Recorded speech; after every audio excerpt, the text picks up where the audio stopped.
Thanks so much for joining us today. God wants to do so much for you and through you, and we'd love to hear about it. Take a moment to send your story to stories@parkerhill.org. And if you'd like to partner with us financially, you can do that by going to parkerhill.org/give and choose the giving option that works best for you. Well, thanks for joining us. We hope you enjoy today's message. We live in this world where there's so much emptiness, so much confusion. The church is intended to be a lifeboat in the middle of a culture that is sinking. To look beyond our own comfort, to take risks, God-inspired risks, to abandon the status quo. I believe the church is the hope of the world. We're not here to create a comfortable place for religious people to hang out. Across America, churches are dying, but the need for the hope they once offered continues to grow. Those in search of answers are skeptical that the church has anything to offer them. Instead of being known by what they're for, churches are often better known for what they're against. But what if there was a church in northeastern Pennsylvania that was different? What if that church was committed to speaking and living like Jesus? What if that church was known for its generosity, its love, and its care for people, regardless of their beliefs, their politics, or their past? That's the kind of church we have always strived to be. From the beginning, the people of Parker Hill Church have sacrificed so that others might find the way back to God. We are one church in many places so that people from all over northeastern Pennsylvania can experience a church that is for them, not against them. Over and over again, you have shown that your faith is more than just words. Because of your generosity, your service, your prayer, and your faithfulness, the world around us is beginning to pick up its head and take notice. Day by day, we are changing the way people think about church. And that's something to be excited about. We want to be a church that is for NEPA, not just in NEPA. We live in a place of great spiritual need. Every day, our friends, neighbors, co-workers, and even our families wake up without the hope of Jesus. But we believe God has led us to this time, this place, because there's something we can do about it. Together, we can show our community what the unrelenting, unconditional love of God looks like. All we have to do is show people we're for them, not against them. And if there's one thing we've learned as a church over the years, it's that when we step up, God steps in. But it's up to us to take a step of faith. If we're to be the church God is calling us to be, then each one of us will have to take that step, make sacrifices, and trust that God will do more than we can imagine. And when we do, then we will see lives changed, families healed, and hope restored. Our community cannot afford to have a church that sits on the sidelines, drifting ever closer to irrelevance. Our community needs us to step up and prove that we are for NEPA, because God is for NEPA.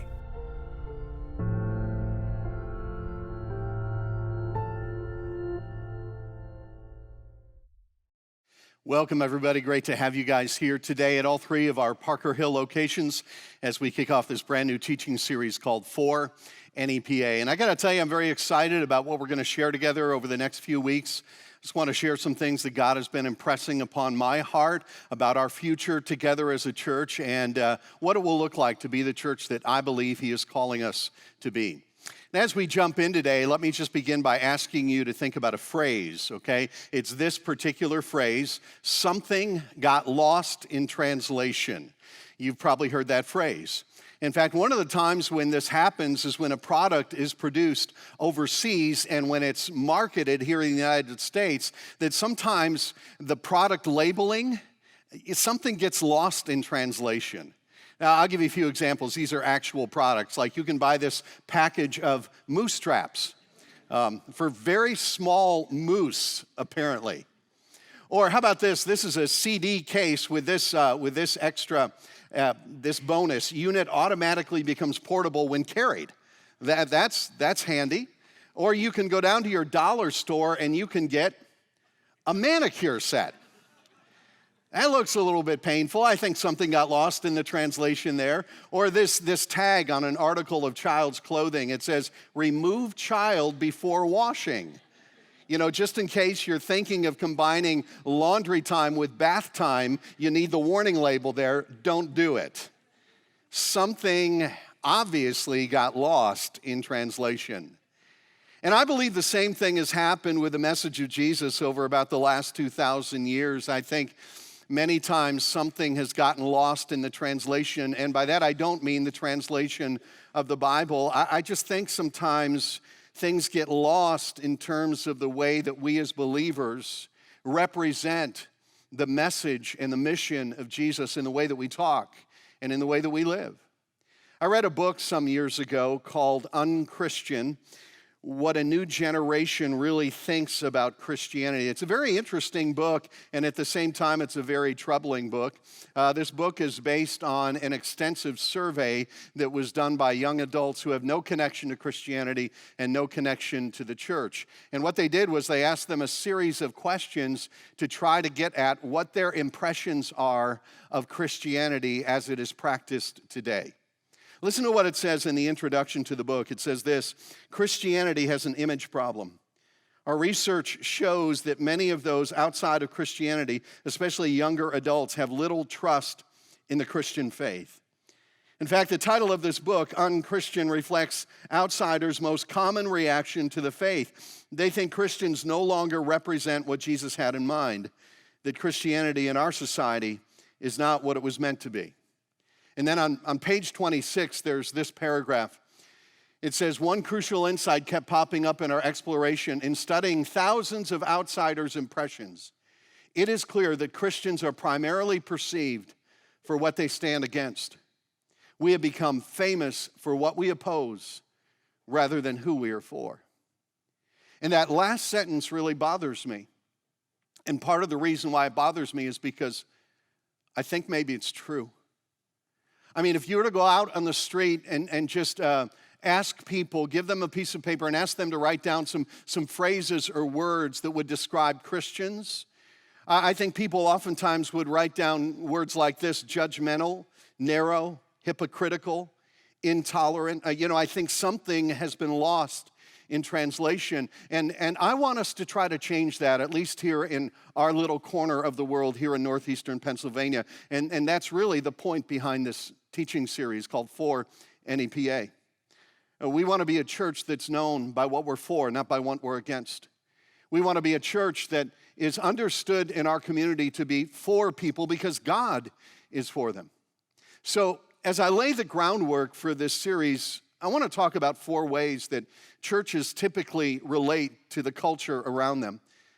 4 different categories, really, of churches. The first category would be this: churches that are in their community.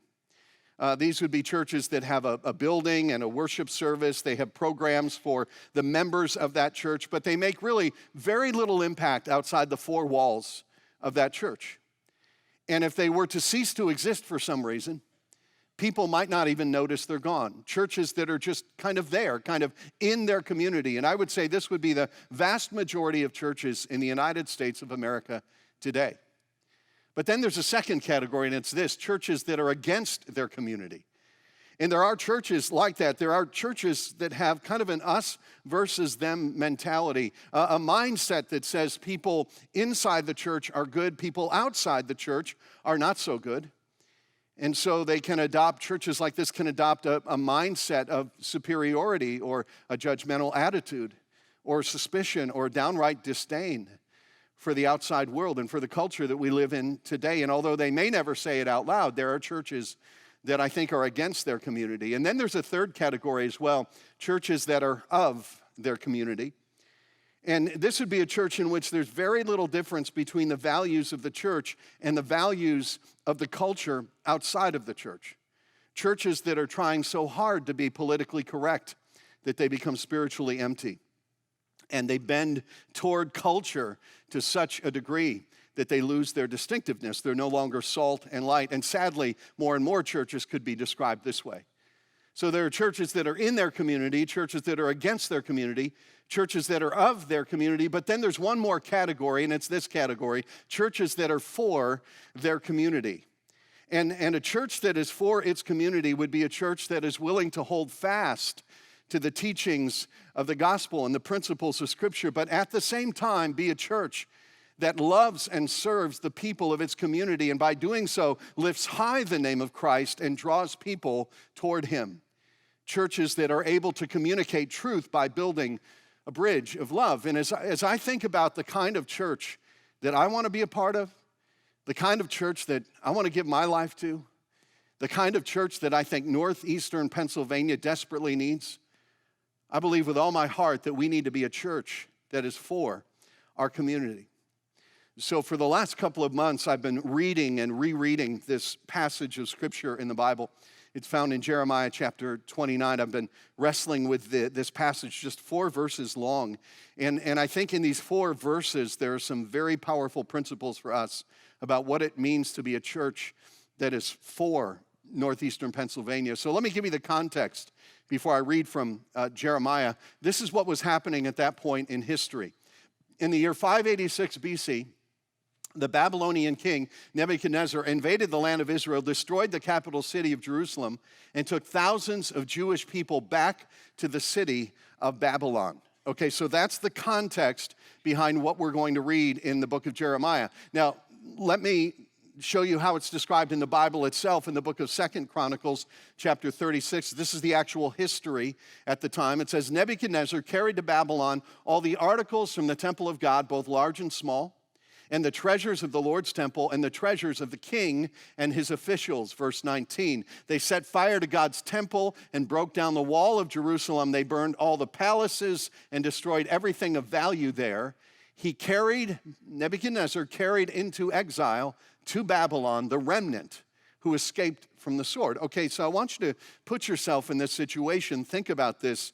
For the Jewish people, their lives had been turned upside down. Their homeland had been destroyed. They're now living in exile in this foreign land, living in a culture that was completely at odds with their faith and with their values as Jewish people. And it would have been very tempting for them at this moment in time just to resent their situation and to resent the Babylonian culture and to resent the Babylonian people. But God speaks to his people through the prophet Jeremiah and gives them a very different way of engaging the city and the culture in which they find themselves. Powerful words. Let me just read through this, then we'll go back and unpack it a little bit more slowly. Thus says the Lord of hosts, the God of Israel, to all the exiles whom I have sent into exile from Jerusalem to Babylon. Build houses and live in them. Plant gardens and eat their produce. Take wives and have sons and daughters. Take wives for your sons and give your daughters in marriage, that they may bear sons and daughters. Multiply there and do not decrease, but seek the welfare of the city where I have sent you into exile, and pray to the Lord on its behalf, for in its welfare you will find your welfare.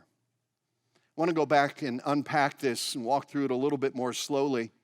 Here's how it begins in verse 5. Build houses and live in them. Plant gardens and eat their produce.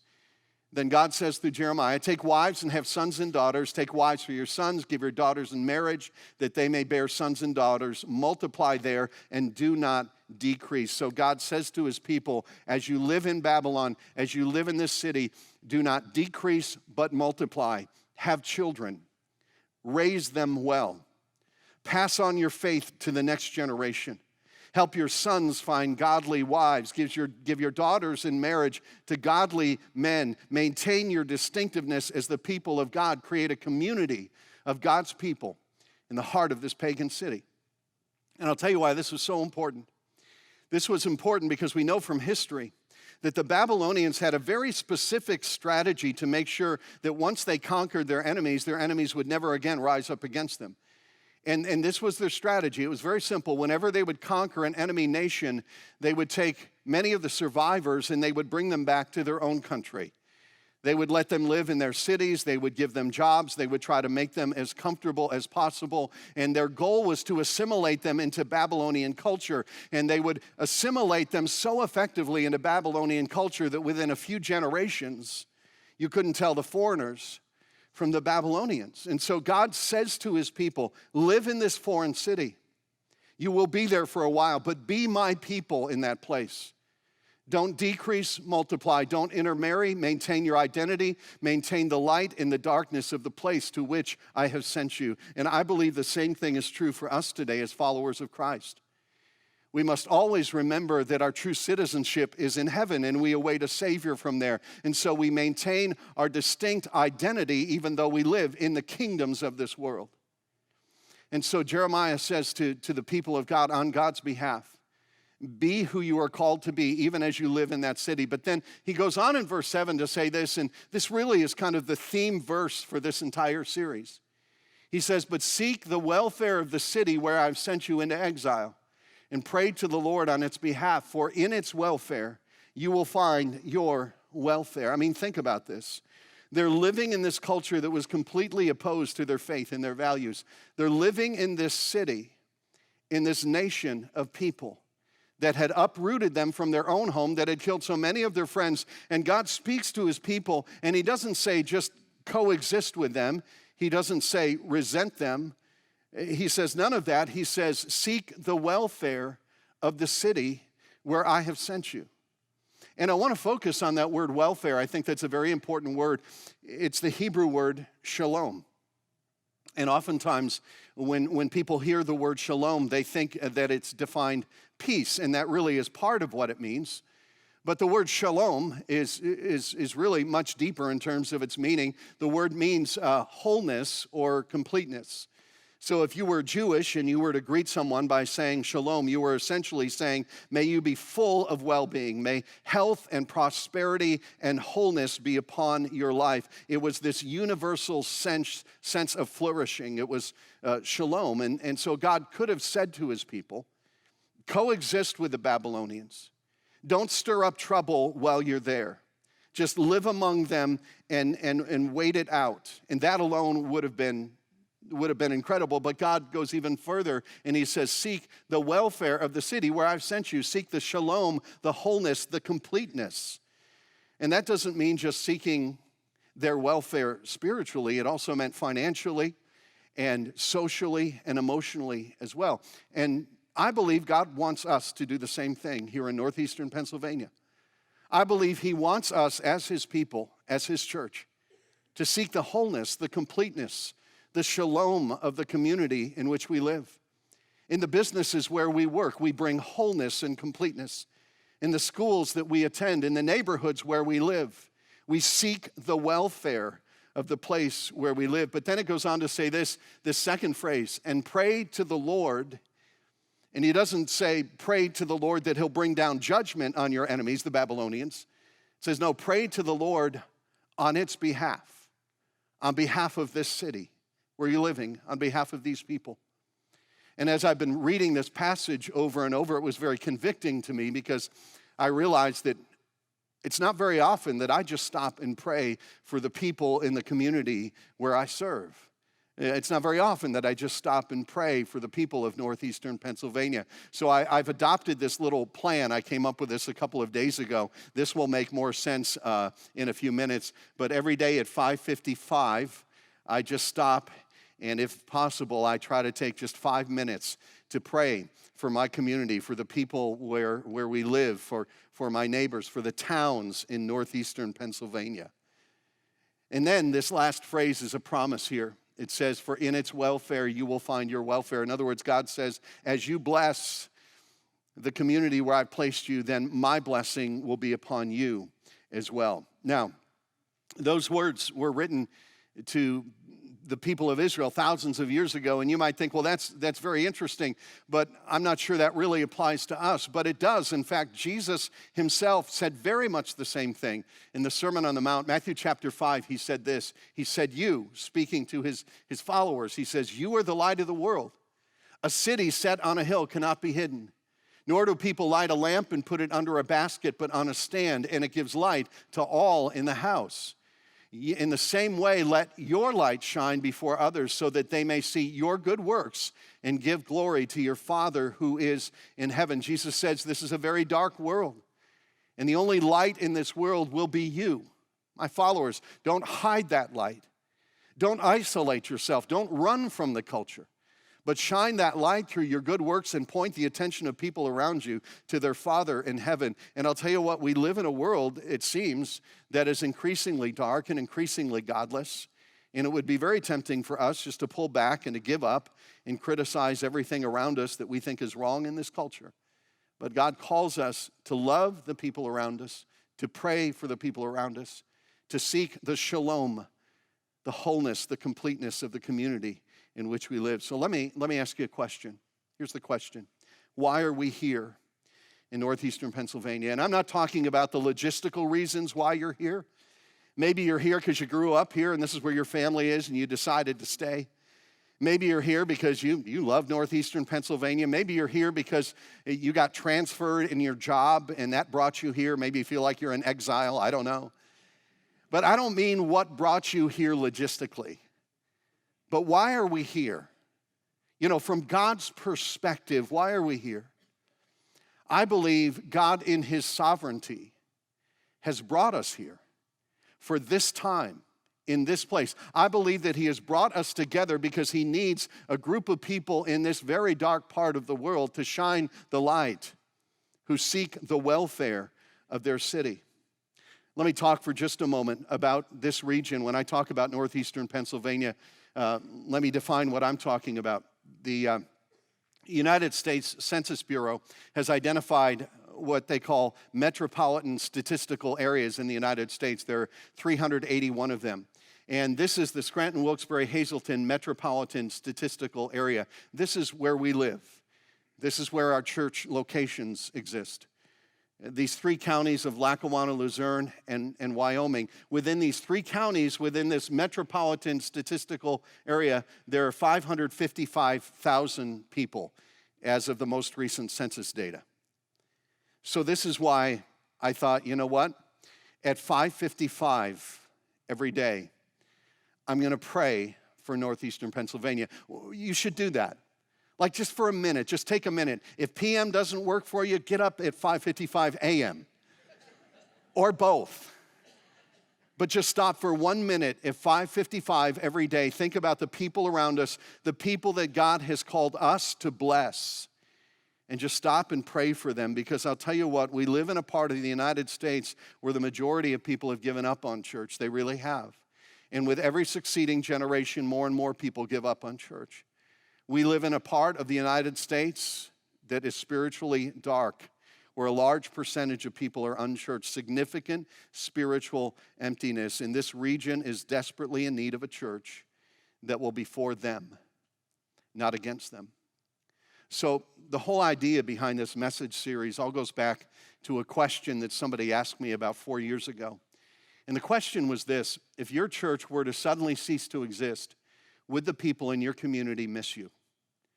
I mean, that question has haunted me.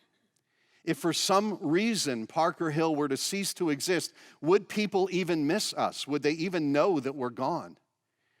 And when I first heard that question 4 years ago, I really struggled with that. And so that was what started us to move in a little bit different direction. And a few years ago, we began to shift more of our time and more of our resources just to doing things that would be a blessing, that would seek the welfare of our community. And many of you know about some of these things. Like for 3 years in a row, we've hosted something called Night to Shine. And Night to Shine is an incredible prom night experience for people with special needs. And over the 3 years, we've hosted 534 people from our special needs community and given them a great night out. And I'll tell you what, the people that volunteer for this love it and sign up way ahead of time every single year. And then last year, we did something called Diaper Duty. You guys remember this? With the help of Procter & Gamble, we gave away over 400,000 diapers to local organizations that serve families in need. That was so much fun. We're going to do it again this next Mother's Day, so be prepared. And then for 3 years in a row, we've done this backpack project. We've given away more than 5,000 backpacks over 3 years to local schools, working alongside Lackawanna College and blessing local schools with backpacks. Then last winter, we asked you to participate in a project called Bundle Up. And you guys were so generous. We gave away more than 3,100 brand new winter coats to kids in need, to families in need in local school districts. So kind of give yourselves a hand for those things that you guys have accomplished over the last few years. Let me tell you the reason why we do things like that. Why do we do things like that? The reason is very simple. Because we want to seek the welfare of northeastern Pennsylvania. We want to send a message to our community that we are for them and there is a God who is for them. And let me tell you something, your love and your generosity have begun to change the conversation. Your love and your generosity have begun to change the perception of what a church could be here in northeastern Pennsylvania. It's begun to move the needle a little bit. In fact, a couple of months ago, I heard a story from one of our members. Her name is Bonnie. And Bonnie, this past summer, was at a department store, and she was buying some magnifying glasses because she volunteers in an assisted living home, and some of the residents there needed a magnifying glass to read. So she bought out all the magnifying glasses that were on the shelf in the store, the entire stock.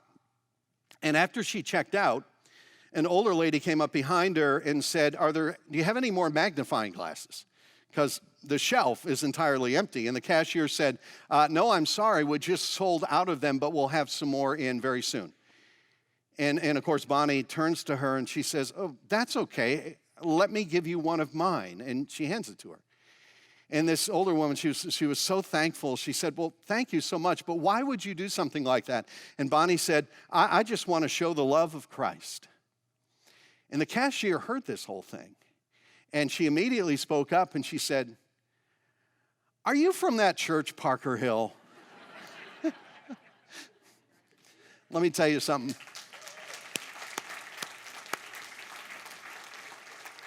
Churches can be known for a lot of things.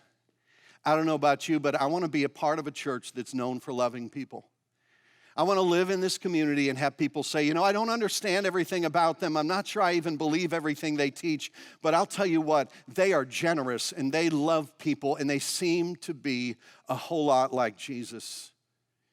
Now, God has allowed us to do so much together, and I'm so encouraged by that, but there's so much more that we could do. In the weeks to come, we're going to talk about some ways that we want to move even more strongly in this direction of being a church that seeks the welfare of our community. But I do want to tell you one thing that we're going to be doing at the end of this three-part series. And at the end of this three-part series, we're going to be inviting you to participate in what we call a generosity challenge.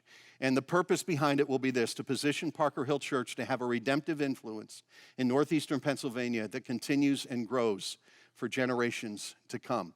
Okay, so let me tell you right up front how this is going to work. Here's what we're going to be doing. We're going to ask you, if you consider this your church, not if you're a guest here, but if you consider this your church, make a 3-year commitment to give above and beyond our current giving to do 3 things: to eliminate debt, invest in northeastern Pennsylvania, and prepare for future opportunities.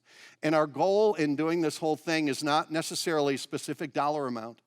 Our goal is 100% participation. So if you would describe this as your church, we want you to have skin in the game. We want you to be a part of our future that we're going to write together. Now, let me tell you specifically what these things are. Let me talk about, first of all, investing in northeastern Pennsylvania.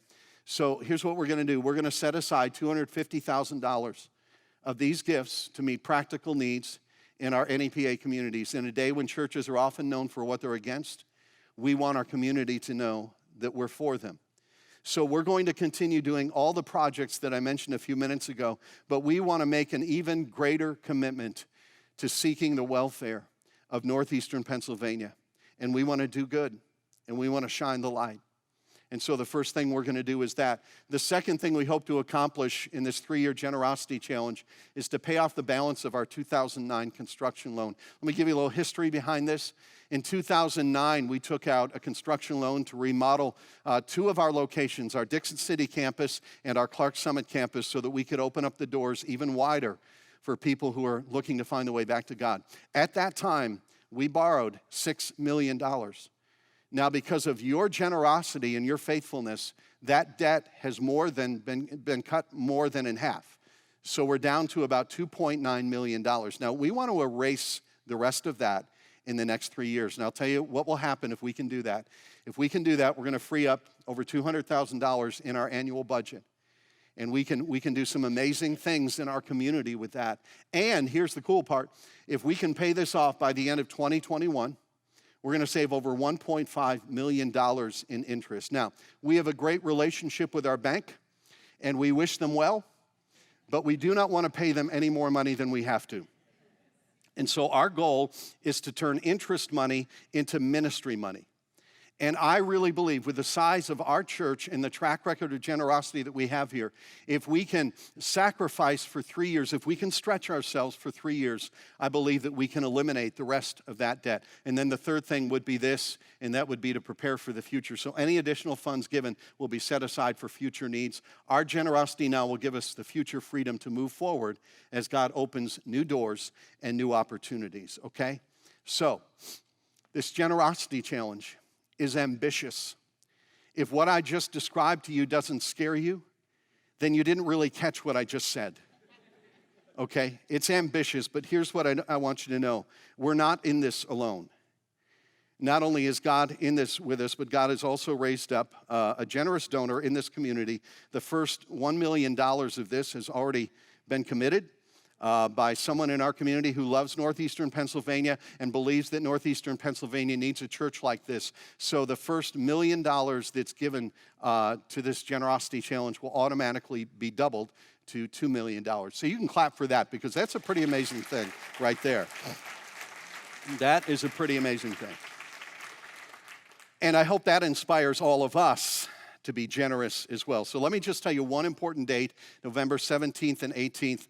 That weekend, we're going to invite you, if you'd like to make a commitment to this generosity challenge. So I want you to start right now, between now and then, just asking yourself a question. What can I give? What can my family give over the next 3 years to make this vision a reality? Not now, not even this year, but in 2019, 2020, and 2021, how can we stretch ourselves? How can we sacrifice for the sake of the future? Now, this is the fourth time. I've been here 30 years. This is the fourth time we've done one of these generosity challenges, one of these capital campaigns.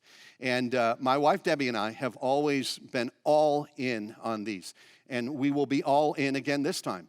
Although I will admit to you that it couldn't have come at a worse time. I've got one kid in college, another kid on her way to college, and a wedding next May to pay for. Nevertheless, Debbie and I will be all in on this with everybody else who's all in on this, because here's what I've discovered over the last 30 years, that whenever I trust God and take a step of faith, He always provides, always provides.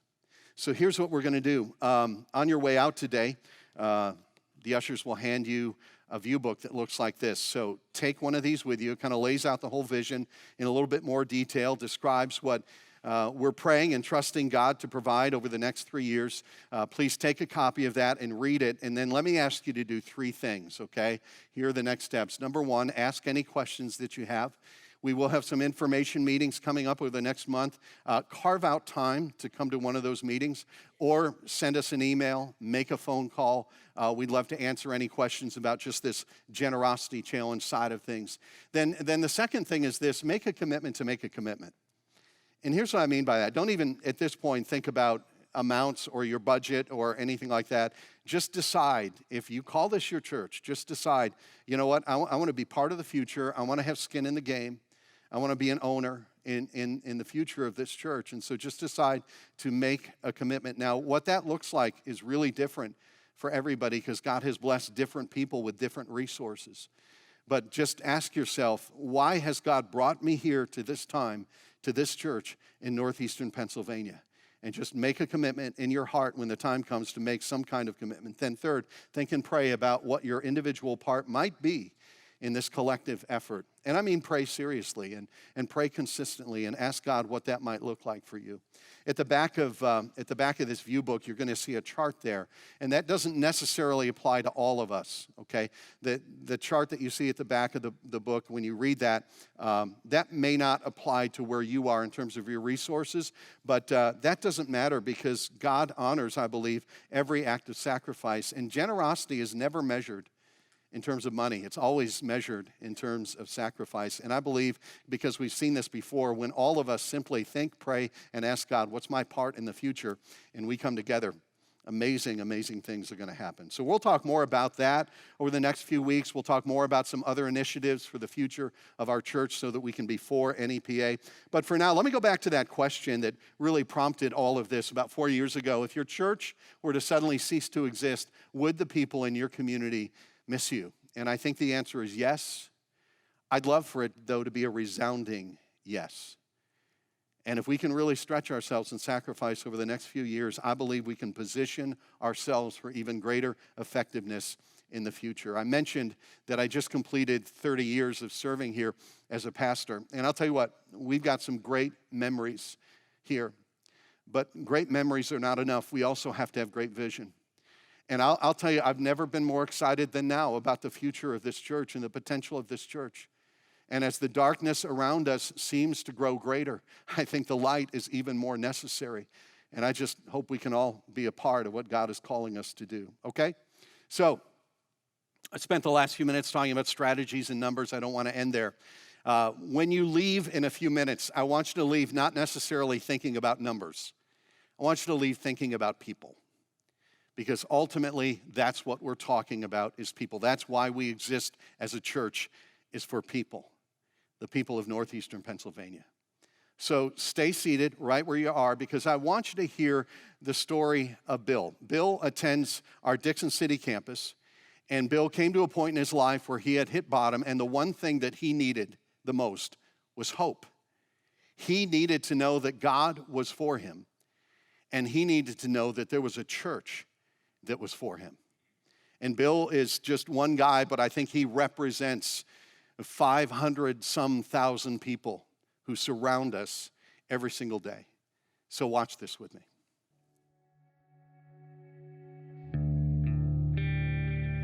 Well, my life before Jesus was drugs and alcohol. With my addiction, I didn't feel I had a way out. I felt like I was going to die this way. So here I am, I'm laying in bed with my 5-year-old daughter, thinking about dying because I don't think I can ever love her as much as she loves me.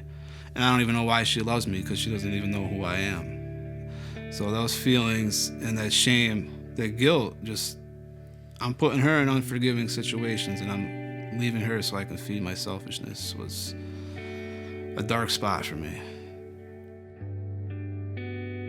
From age 14, I started drinking alcohol. Alcohol was a solution to my fear problem of people until I found drugs, and I chased drugs and alcohol. I always put my happiness in emotions, people, money, things of that nature. I used to wear a mask. I was a family guy, and then I was a different guy as soon as the family wasn't around. I wasn't a very nice person. I was angry at the world, because I was doing so wrong with my addictions and what entitled that with like stealing, robbing, using people, things of that nature that Jesus is already condemning me. And I didn't believe I can get out of it. Last July, I was completely broken down. I got fired from my job. I was running out of money. I was losing myself, and that's where the thoughts of suicide were the strongest. I broke down. I hit my knees. I cried out to God. I said, God, can you, please help me? And 2 days later, I was in a rehab facility. Jesus came down and he spoke to my heart. I felt like 10 pounds lighter that day. And from then on, I'm running towards this new faith, this new way of life, and tremendous things have been happening. God's put some awesome people in my life.